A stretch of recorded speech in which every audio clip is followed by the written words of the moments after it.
त्या देशातला जो बहुजन समाज आहे, जो शोषित पीडित वंचित समाज आहे, या शोषित पीडित वंचित समाजाला जर न्याय मिळाला पाहिजे, त्याची आर्थिक सामाजिक सांस्कृतिक आणि राजकीय उन्नती झाली पाहिजे, तर त्याला भारतीय संविधानानं आरक्षण बहाल केलेलं आहे. काय बहाल केलेलं आहे?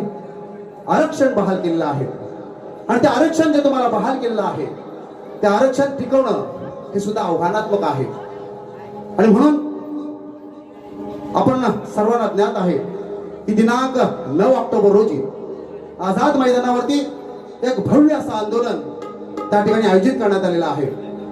सरकारचं शासनाचं शासनकर्त्यांचं लक्ष वेधून घेण्यासाठी कुणबी समाजोन्नती संघ मुंबई आयोजित ओबीसी आरक्षण बचाव हा एल्गार मोर्चा आपला हक्क टिकवण्यासाठी नव्हे तर पुढच्या पिढीच्या सुरक्षित भविष्य घडवण्यासाठी चलो आझाद मैदान कुणबी एल्गार मोर्चा दिनांक 9 ऑक्टोबर 2025 रोजी त्या ठिकाणी आयोजित करण्यात आलेला आहे.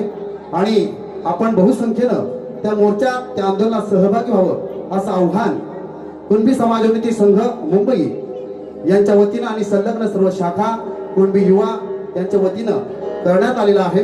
आपण आपल्या हक्काच्या लढाईसाठी, आपल्या भावी पिढीच्या सुरक्षिततेसाठी, त्यांच्या भवितव्यासाठी या मोर्चामध्ये, या आंदोलनामध्ये सहभागी व्हावं असं आव्हान त्यांनी केलेलं आहे.